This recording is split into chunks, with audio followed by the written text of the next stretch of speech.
श्री स्वामी समर्थ. स्वागत आहे तुमचं माझ्या यूट्यूब चॅनलमध्ये. आजचा दिवस तुम्हाला खूप छान सुख समाधानाचा जावो ही स्वामींच्या चरणी प्रार्थना करते आणि आज या नवीन व्हिडिओला सुरुवात करते. तर बघा मित्रमैत्रिणींनो, आज 13 मार्च वार गुरुवार आणि आजच्या दिवशी आलेली आहे पौर्णिमा. या पौर्णिमेला हुताक्षणी पौर्णिमा, बोंबाची पौर्णिमा असं देखील म्हटलं जातं.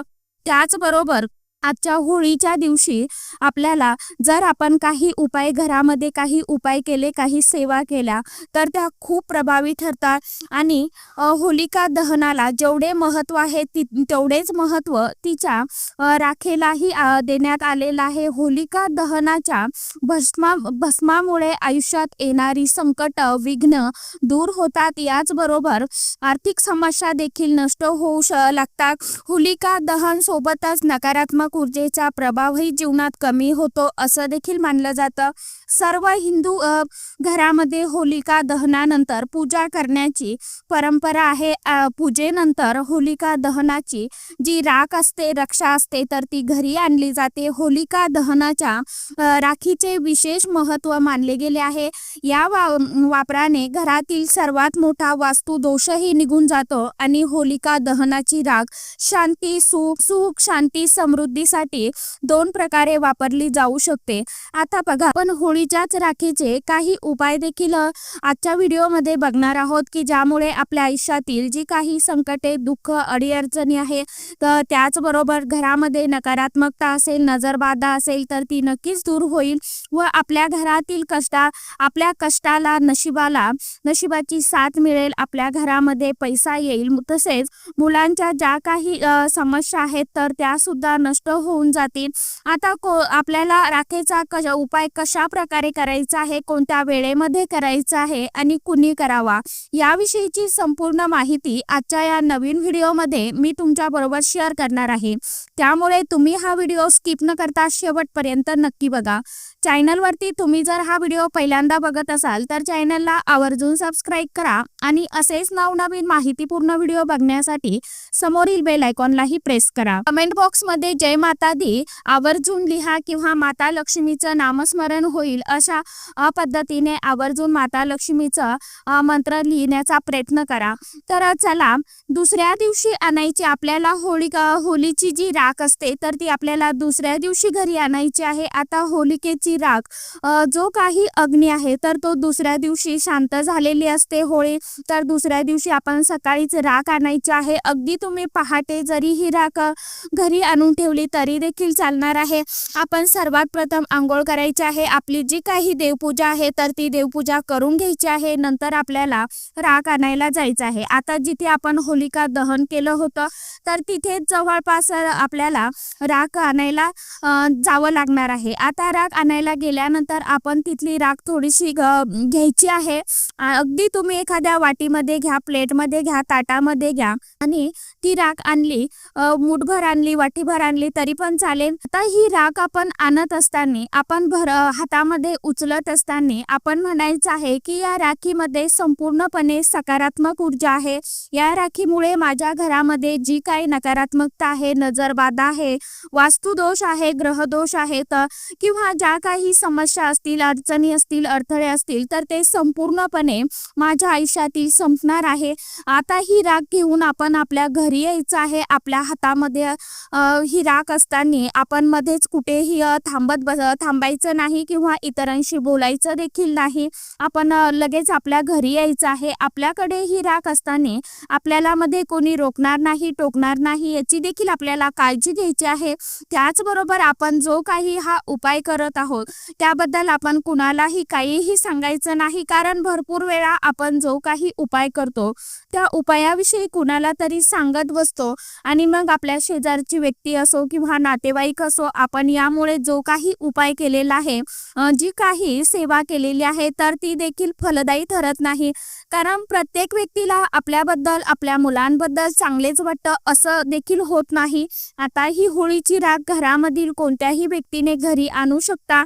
त्याचप्रमाणे आता तुम्हाला जर सूतक असेल, तुमचा पिरियड्स असेल, तर मग या काळामध्ये आपल्याला हा उपाय जो आहे तर तो करायचा नाही आणि करूही नका. राख आपण घरी घेऊन यायची आहे. त्यानंतर आता घरी आणल्यानंतर ही राख तुम्ही देवापुढे ठेवायची आहे आणि ही राख सर्वात प्रथम आपल्या घरामधील 4 कोपऱ्यामध्ये आपल्याला थोडी थोडी टाकायची आहे. आता तुमचं किचन असेल, हॉल असेल, बेडरूम असेल, तुम्हाला जेवढ्या तुमच्या खोल्या आहेत तेवढ्या खोल्यांमध्ये तुम्हाला टाकायची आहे. थोडीशी आपल्या अंगणामध्ये देखील आपल्याला एका कोपऱ्यामध्ये ठेवायची आहे. त्याचप्रमाणे तुम्ही अंगणामध्ये, गॅलरीमध्ये टाकायचे आहे. यामुळे आपल्या घरातील कोणताही वास्तुदोष असेल, तर अगदी मोठ्यातील मोठा वास्तुदोष असेल तर तो दूर होण्यास मदत होते. अगदी ओम महालक्ष्मी नमः किंवा ओम श्रीम श्रीये नमः या मंत्राचं पठण करायचं आहे किंवा जय माता लक्ष्मी आपल्याला मनामध्ये नामस्मरण करत ही राख जी आहे तर ती घरामध्ये टाकायची आहे. कारण असं म्हणतात की शनीची महादशा असो किंवा मग राहूची असो, केतूची असो, पीडा मुठभर होईल. राख शिवलिंगावर लावल्यास या अडचणी देखील दूर होतात. वैवाहिक आयुष्यामध्ये आनंदाची उधळण होते. नोकरीमध्ये येणारे सर्व समस्या, अडीअडचणी देखील दूर होतात. अगदी तुम्ही जास्त स्वरूपामध्ये जरी राख आणली असेल, तुमच्या घरामध्ये जर शिवलिंग असेल किंवा तुमच्या जवळपास कुठे मंदिर असेल महादेवांचं, तर तुम्ही तिथे देखील महादेवांना ही राख अर्पण केली जाते. होळीची अर्पण केली जाते. यामुळे ही राख अर्पण केल्याने तुमच्या मनातील ज्या काही कठीण इच्छा असतील त्या देखील पूर्ण होतील. तुमच्या काही समस्या असतील त्या समस्यांचं देखील निवारण होईल. कारण की देवादिदेव महादेव हे भस्म हे त्यांना अतिशय अत्यंत प्रिय आहे, हे सर्वांनाच माहीत देखील आहे. त्यामुळे आपण ही राख जी आहे तर ती शिवलिंगाला आपण लावायची आहे. त्याचबरोबर होळीच्या राखीचे आणखीन देखील आपण काही उपाय जे आहे तर ते देखील करायचे आहे. आता थोडीशी राख आपल्याला घ्यायची आहे. थोडंसं खडे मीठ जे आहे तर ते घ्यायचं आहे आणि या राखेमध्ये आपण मिठाचे खडे टाकायचे आहे. थोडीशी पिवळी मोहरी देखील यामध्ये टाकायची आहे. आता पिवळी मोहरी हे देखील नकारात्मक ऊर्जा शोषून घेत असते. त्यासोबत आपण जेव्हा मुलांची दृष्ट काढत असतो त्यावेळी देखील आपण खडे मिठाचा वापर करतो. आता हे आपण एका कपड्यामध्ये बांधून ठेवायचं आहे. मग आता तुमच्याकडे लाल कपड्यामध्ये किंवा लाल रंगाच्या कपड्यामध्ये बांधून ठेवलं तरीही काही हरकत नाही किंवा पिवळ्या रंगाचा कपडा घेतला तरी देखील चालणार आहे. घरामध्ये कुणालाही नजर लागेल किंवा आपल्यावरती असे काही संकट येईल की त्या संकटातून आपल्याला बाहेर पडण्याचा मार्गच नसेल. कारण खूप वेळा असं होतं की आपण मेहनत, कष्ट खूप प्रमाणात करतो, परंतु आपल्या कष्टाला, मेहनतीला पाहिजे तसं फळ मिळत नाही. त्याचबरोबर आपण कर्जामध्ये अडकत जातो. अशा काही ज्या काही गंभीर समस्या तुमच्या बाबतीत जर आल्या तर तेव्हा आपण ही जी काही पोटली आहे त्यामध्ये आपण राख ठेवलेली आहे, खडेमीठ आणि पिवळी मोहरी टाकलेली आहे.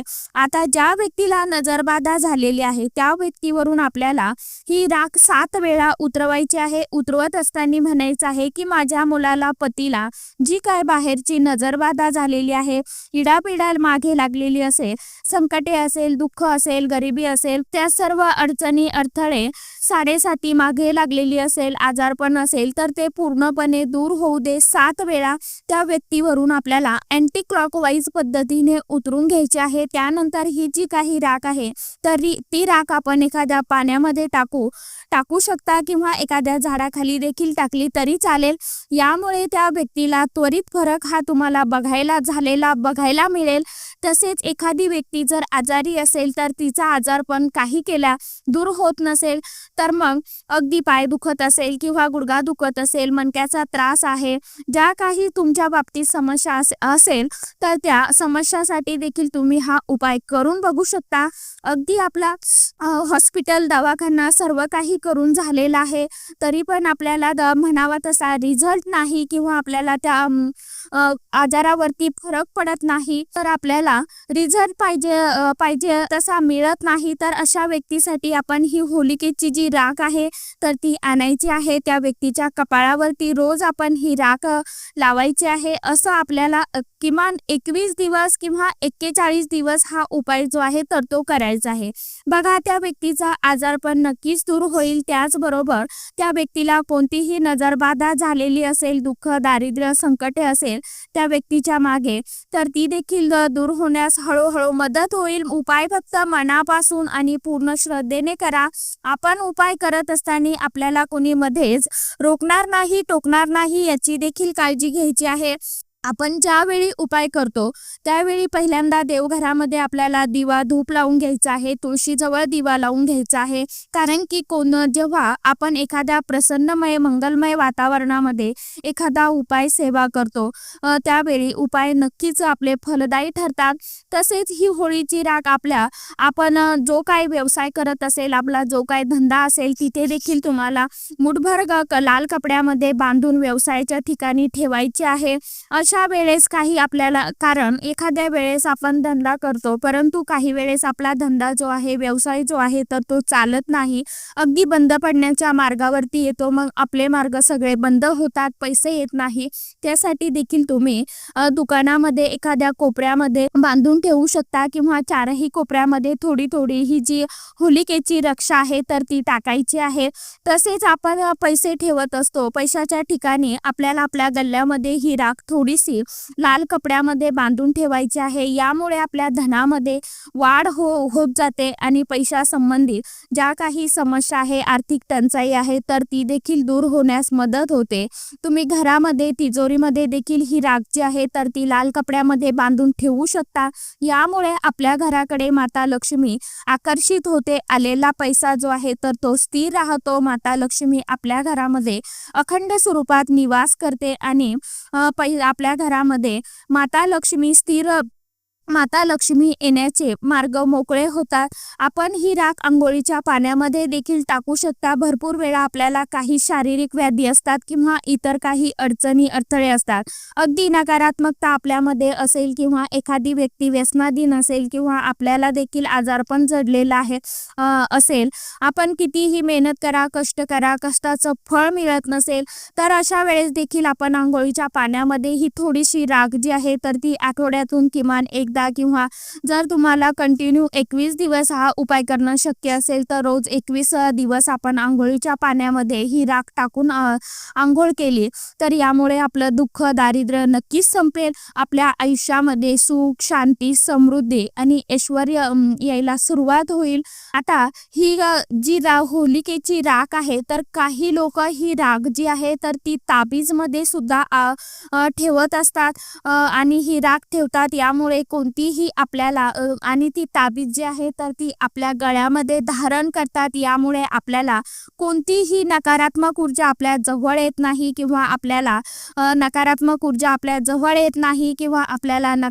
ऊर्जा जी आहे तर ती जाणवत नाही. आपण नेहमी ताजेतवाने फ्रेश राहतो आणि आपल्या अंगामध्ये कुठल्याही प्रकारचा आळस येत नाही. आपल्याला आपल्या मनामध्ये सतत सकारात्मक विचार यायला सुरुवात होते. आपण नेहमी पॉझिटिव्ह राहतो. त्यामुळे आपल्याला या सांगितल्याप्रमाणे हे जे काही उपाय मी तुमच्याबरोबर शेअर केलेले आहेत तर ते आवर्जून करून बघा. आपल्या चॅनलवरती मी बरेचसे व्हिडिओ अपलोड केलेले आहेत तर आवर्जून बघा. ज्यांना जो उपाय करणं शक्य होईल त्यांनी आवर्जून करा. कारण अशा संधी ज्या आहे तर त्या आपल्याला वर्षातून फक्त एकदाच मिळत असतात. आलेल्या संधीचं सोनं हे आवर्जून करायचं असतं आणि आजच्या दिवशी होईल तेवढ्या सेवा आणि उपाय करण्याचा प्रयत्न करा. तर चला, आजच्या व्हिडिओमध्ये इतकीच माहिती होती. कशी वाटली नक्की सांगा. व्हिडिओ आवडला तर चॅनलला आवर्जून लाईक, शेअर, सबस्क्राईब जरूर करा. परत भेटूया नवीन माहितीसोबत, नवीन व्हिडिओसोबत. तोपर्यंत सर्व माझ्या यूट्यूब परिवाराला श्री स्वामी समर्थ.